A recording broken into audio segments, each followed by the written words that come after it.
வணக்கம் நேயர்களே, நான் உங்கள் பஞ்சபட்சி மாரியப்பன். மந்திரங்களில் எவ்வளவோ மந்திரங்கள் இருக்கிறது, எவ்வளவோ பீஜியங்கள் மந்திரங்கள் இருக்கிறது, எவ்வளவோ மூல மந்திரங்கள் எவ்வளவோ இருக்கிறது. எவ்வளவு மந்திரங்கள் எவ்வளவு இருந்தாலும் ஒரு மனிதனை உயர்ந்த நிலையை அடைய, உயர்ந்த நிலையை உருவாக்க பண்ணுகின்ற ஒரே மந்திரம் இந்த 5 எழுத்து சிவ மந்திரம் ஒன்றே. அது உணர்ந்தவர்களுக்கு கண்டிப்பாக தெரியும். அதுதான் எல்லாரும் சொல்கிறாங்க, நமச்சிவாயன்னு சொன்னால் எல்லாத்தையும் குடும்பத்தெல்லாம் விட்டு ஓடிடுவான் அப்படி இப்படிமா. ஆனால் அதுக்குள்ளே பல சூசகமங்கள் உள்ள மறைந்திருக்கு. அது உண்மை இல்லை என்று சொல்ல முடியாது. அது உணர்ந்தவர்களுக்கு கண்டிப்பாக தெரியும். இந்த சிவ மந்திரத்தின் இந்த 5 எழுத்து மந்திரத்தில் நீ பிறந்ததிலிருந்து முடிவு வரைக்கும் உள்ள எல்லா ரகசியங்களும் இந்த இதுக்குள்ளே தான் இருக்குது. நீ வாழப்போவதும் இந்த 5 மந்திரம்தான். நீ பிறக்கிறதுக்கு காரணமாக இருந்ததும் இந்த 5 மந்திரம்தான். உன் வாழ்க்கையை உருவாக்குவதற்கும் இந்த 5 மந்திரங்களும் தான்.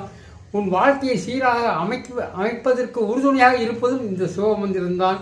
உன் லாபம், நஷ்டம், இன்பம், துன்பம், எதிரி, நல்லது எல்லாத்தையும் ஒருங்கிணைத்து உன்னை செயலாக்க பண்ணுகிற ஒரே மந்திரம் இந்த சிவ மந்திரம் ஒன்றே. கடல் நீர் பல வழிகள் சென்றாலும் ஒரே இடத்தைத்தான் சென்றடையும் என்பது போல, தண்ணீர் எங்கெங்கு சென்றாலும் கடைசியில் அந்த கடலைத்தான் உன் சென்றடையும். அதுபோல நீ மந்திரங்கள் எவ்வளவு ஒழித்தாலும் அதுக்குள் அடக்கம் இந்த சிவ மந்திரம் ஒன்றே. இந்த நமச்சிவாயா, ஓம் நமச்சிவாயா என்கிற ஒரு மந்திரம் உன் உடலில் தத்துவம், உன் உடலில் இயக்கம், உன் உடலில் எல்லாத்துக்கும் இந்த சிவ மந்திரங்கள் மூல காரணமாக இருக்கிறது. நீ மரணிக்கும் தருவாயை கூட இதை தீர்மானிப்பது இந்த சிவ மந்திரம் ஒன்றுதான். இந்த நம்ம இருக்கும் சக்கரங்கள் 7, இந்த 7 சக்கரங்களும் இந்த சிவ மந்திரத்துக்குள்ளே தான் அடக்கம். மொத்தத்தில் உன் உருவம், பிறப்பு எல்லாத்துக்கும் இந்த நமச்சிவாய என்ற மந்திரத்தை தன்மையை புரிந்தவன் அவன் யோகி, அவன் ஞானி, அவன் ஒரு தேவன், எல்லாரும் கடவுள் என்று சொல்லலாம். இந்த சிவ மந்திரத்தை பற்றி புரிந்து கொண்டால் அவனே பெரிய ஞானி, அவனே பெரிய யோகி.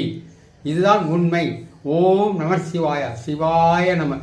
தென்னாடுடைய சிவனே போற்றி.